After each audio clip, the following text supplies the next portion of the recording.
Well, hey Greenwood, this is Robert with Greenwood Calendar, and I'm here with Mayor Brandon Smith, you know him better as Mayor B. This is Now You Know Greenwood.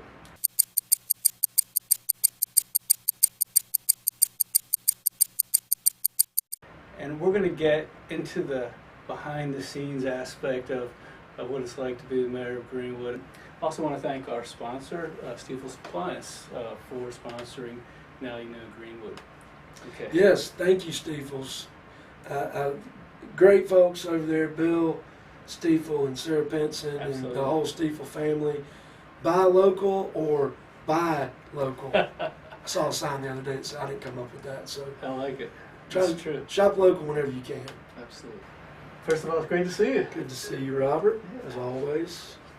So, I just put questions I wanted to know the answer Sure. to. And by the way, when you're watching this, if there's a question that you have for Mayor B, you can just leave them in the comments. I'll get to them. Cool. I'll get to them. So, how did you decide, or what made you decide you wanted to be Mayor of Greenwood? You know, I think it was just something I knew I wanted to do in terms of giving back to this community that is responsible for my livelihood, who I've become. It was just an opportunity to give back. You know, I tell people all the time, it's not necessarily about being mayor, it's about giving back in any way that you can. And this was a way that I could give back with my background as a lawyer and my interest in the community. It just was the right opportunity. And I believe in Greenwood, and just am just honored to have the responsibility to try to lead Greenwood further. They talk about, I think you remember the stickers that the Partnership Alliance made a few years ago. It says "perfectly situated." That's right. I mean, that's the way I feel about Greenwood, and so it's been a joy to be able to be mayor. Good. I'm wondering how the reality of being mayor matched what you thought it would be like. I think for the most part, I kind of knew what I was getting into, but it's definitely something new every day. You never know what's going to happen, but I knew there was going to be a diverse set of job responsibilities, whether it's helping set some policy for the city and working with county leaders and other influential leaders, to attending a 106th birthday party for a lady. It's wide ranging, and I think I expected that. I mean, I expected that to some degree. Sure. Which is, how is it different than what you expected? Anything else come to mind? Well, yes, specifically in terms of what I expected before November 7th, which the election was on November 6th, if you'll remember. November 7th, Charlie Barano came to my office, sat in that chair right there, and told me that he was leaving to take a job with the Municipal Association. So I certainly didn't expect that, but it's been, and Charlie was wonderful. He was a legendary city manager. I mean, I read the paper every morning and interacted in the community just like everybody else does, and saw the time and dedication that he put into it. But literally after getting sworn in, I had to vote on the budget and a new city manager. And so Julie Wilkie's been great, and we kind of are forging our paths together in a new role. So I can't say enough about her and Stephanie Dorn and Ryan Thomas and all the other folks that we have over there at the city. We got the right team in place. Good. And so I'm wondering, what do you love about being mayor? Well, I think probably one of the biggest is the 170 so city employees I get to interact with.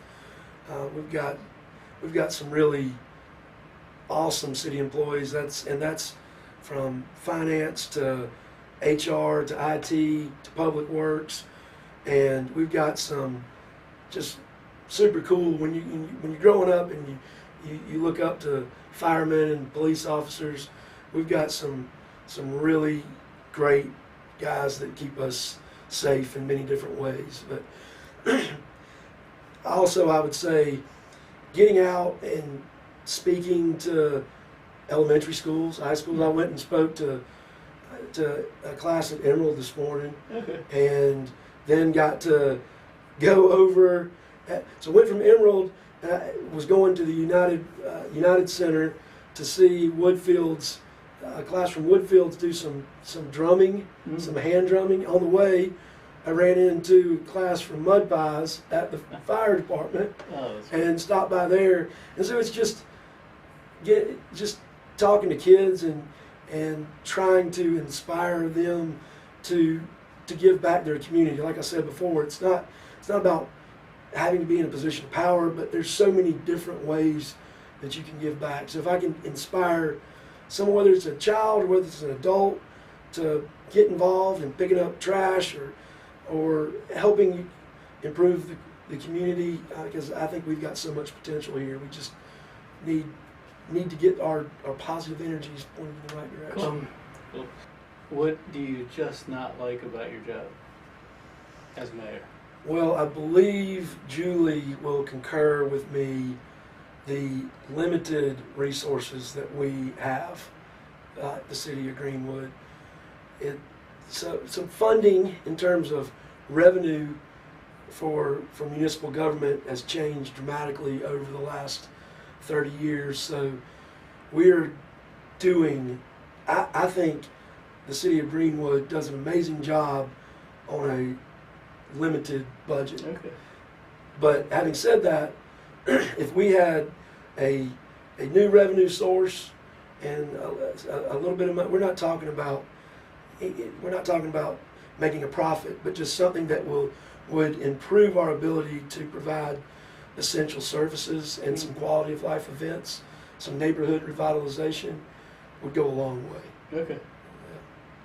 Okay, so number 6. What do you think people would be surprised to find out about your job? Well, I saw question number 7 on there also. I'm going to answer question number 7 with the answer to number 6. Okay. Number 7 is how much money do you make as mayor? I make $14,400 as mayor, and I'm not saying that like I'm complaining, because I don't do it. I don't do it for the money. It's technically a part-time job. You can make it as full-time as you want, but again, I'm not doing it for the money. But I think some people have this idea that the mayor's, making some type of, basically retire off his mayor's salary. Right. I have a separate full-time job, and so, and I think that figure actually probably doubled from when Mayor Adams was mayor. Another guy you can absolutely say wasn't doing it for the money. Right. I'm going to ask, what are your short-term and long-term goals?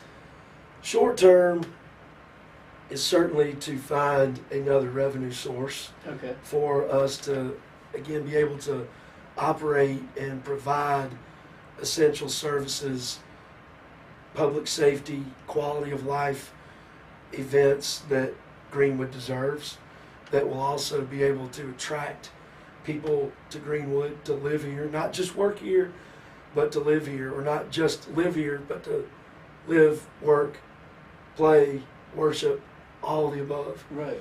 I think that's the number one short-term goal. And another short-term goal would be to get our hands on the violence issue that we've seen publicized over the last several years. We're always looking for innovative ways that we can continue to gain trust with the community. Our law enforcement and public safety officers can gain trust, and in addition to that, it's a very complex problem, and it's not we hire more police officers, we double our police force and all our problems are solved. It's little things. It's partnering with nonprofits like the United Way and violence experts the Boys and Girls Club, the YMCA, and I'd love to hire a few more police officers, pay the ones we have more, pay our fire department, our fire officials more, our firefighters more, and maybe hire a few more to really be able to distinguish us in Greenwood from other towns our size. Sure. And now, in the long term? Long term, I'd like to see some neighborhood revitalizations, some neighborhood vibrancy in some areas of town that maybe have been neglected for a while that need attention. We've done a great job along the Edgefield corridor of improving the cityscape around there with partners such as Habitat for Humanity, which has a fantastic new director in Stephen Baggett. We know we're going to continue to have a great relationship with him, but that's just the start of it. And we look forward to moving across the street and down the road to some other areas that need some attention. And a lot of times people say, well, you got so much going on uptown, how come you can't do things in other parts of the city, whether it's the bypass or the south end of town or the central east side or whatever. But uptown we have a hospitality tax that can only be used to improve uptown and draw visitors in that we're restricted, we can't use there. Okay. So long answer to your question is some neighborhood revitalization that, again, if we had another revenue source that I think we can do wonders with, but we're trying to figure out how to do it right now in the meantime. Okay. So as you know from watching Talking Greenwood with Mayor B, our mayor likes to ask one silly question at the end. This isn't quite up to the par of his questions. I think you asked, what was one of those questions that you asked? What was it? If you could be any type of biscuit, what would it be? And Tim Stumbo didn't hesitate. He was like, bacon, egg, and cheese biscuit for this reason. I was like, I didn't give him that question beforehand. That's right. He's been waiting for somebody to ask him that for a long time. It looked rehearsed. But it really did. It wasn't. So here's my question. If you could have lunch with any Greenwoodian, past or present, who would it be and why? I guess when you say Greenwoodian, I'm gonna include Greenwood County. Yeah. How about that? Mm-hmm. I'd have to say, well, I've got two answers. Okay. I'd say first, Dr. Benjamin Mays. There you go. I know I've spoken a lot about him recently, and I gave a proposal to the school board about renaming a school after Dr. Mays. That's great. I think that's long overdue. You know, I read his autobiography, and when he was in his 70s and he was an older man at that point, he got an honorary doctorate from Lander, and he was blown away because being honored by Lander as someone who grew up with just the worst racial prejudices that someone could ever endure. His first memory was of the unfortunate, infamous Phoenix riots in 1898. And Chris Thomas, I hope I've got all my dates right there. But he was overwhelmed by being able to be recognized in his home county that did not treat him well as a young man. And I would love to be able to show him how much further we've even come since the 70s and pick his brain on what it was like to sit down with Mahatma Gandhi and mentor Martin Luther King. And so just an amazing, humble man that was a product of Greenwood County. That's right. And number two, I would say Mr. J.C. Self. He was a legend, and I think everyone would agree that a lot of Greenwood's successes are due to what he put in place around the turn of the century, how he took a kind of a failing cotton mill and took some bold risks and really drove a textile empire Mhm. for the 20th century and beyond. And I'm fortunate to be able to continue to work with his family, descendants, and so I would just love to, again, just to sit down and eat lunch with him at Howard's or Kicker's or somewhere at Millhouse or Montague's and show him what Greenwood's become because of the pieces that he put in place. Oh, that's great. Yeah. Well, I appreciate it so much. Thank you, Robert, Yeah, as so- always.